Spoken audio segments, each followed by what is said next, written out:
Hi guys, Olive here today to do a review of The Curse of the Boyfriend Sweater by Alanna Okun. This book was published in 2018 by Flatiron Books, and the hardcover copy comes in at 256 pages. This is a collection of essays written by Alanna Okun, who is not just a writer. She formerly worked at BuzzFeed and is now a senior editor at Racked, but she is also a crafter. She mainly knits, but she also sews, crochets, does some basket weaving. All of the essays in this collection are about crafting. Or at least they are on the surface. Now listen, I have never and likely will never consider myself a crafter. I would love to learn how to sew, and I do know the basics of knitting, but I'm just not sure I have that kind of patience in my DNA.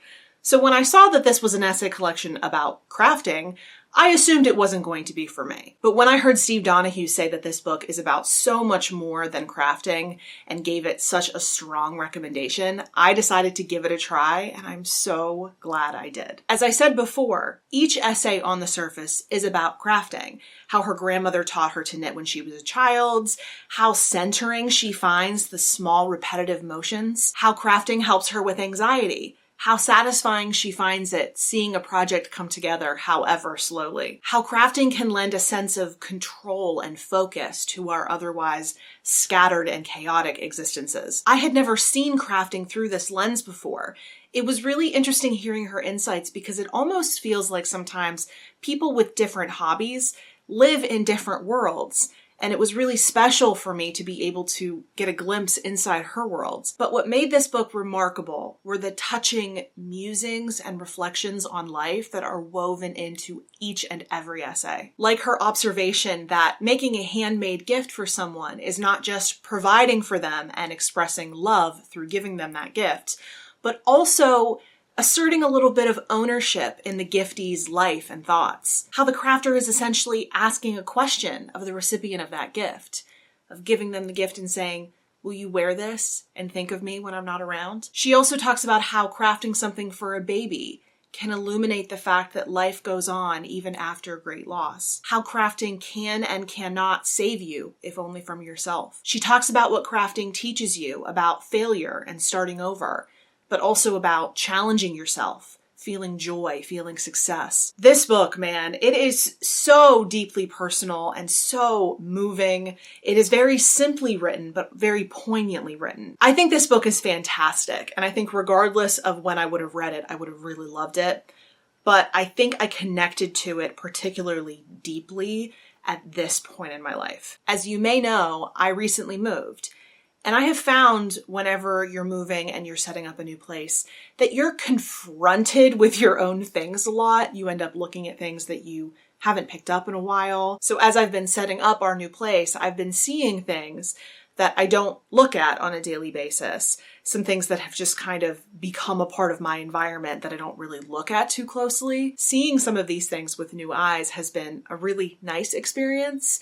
Like, for example, my mom makes homemade crocheted baskets out of old sheets, and she made me this one a few years back that is made out of my sheets from my childhood bed.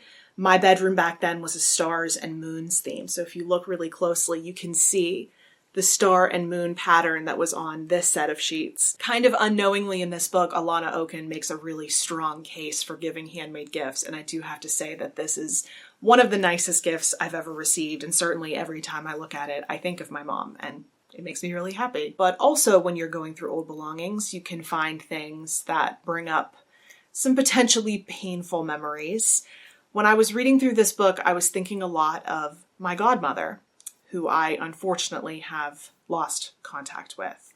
She was a very, very big crafter. She used to make her own handmade cards, and I found a few of the cards that she had sent me over the years. I was thinking a lot of her and feeling that loss while I was reading this book, but I think the thing that was the most painful was finding some old cards from my grandmother. If you saw the life update video that I did a few weeks ago, you'll know that I recently lost my grandmother to liver cancer very, very quickly. She was the kind of person who loved to send cards for every single occasion. She would go to the store and stand in front of the cards and shop for an hour or two at a time, trying to find the perfect card for each person that she wanted to send a card to. Over the years, I kept a good number of them, and of course now I'm very grateful that I did so, but finding them was a very painful moment. What made me connect to this book the most was definitely Alanna Okun's discussions about her relationship with her grandmother and the very, very painful loss of losing her. Her grandmother was the one who taught her how to knit in the first place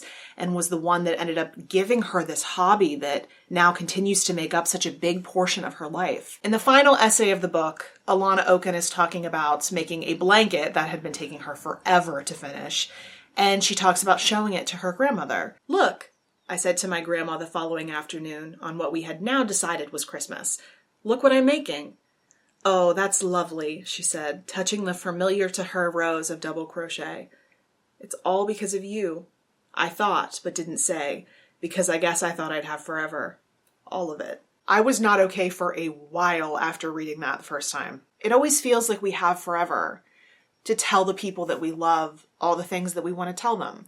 You wouldn't naturally think about, out of the blue, thanking someone for everything that they've done for you, but you don't realize how much you wanted to until you can't. My grandmother was never a crafter, and though I do wish I had something handmade by her here in my new place, I do have her cards. It just is a hard moment to realize that I won't be receiving them anymore for each and every holiday, including the made-up ones. But don't let my somewhat emotional state confuse you. I cannot recommend this book highly enough. It even makes me want to try to craft again. So those were my thoughts on this absolutely wonderful book. I would love to hear any comments or questions from you down in the comment section below, or if you'd like to chat with me somewhere other than YouTube, you can find me on a variety of different places on social media. The links to all of my profiles are linked in the description box below. Thank you so much for watching. I hope you're having a wonderful day. I will see you in the next video. Bye.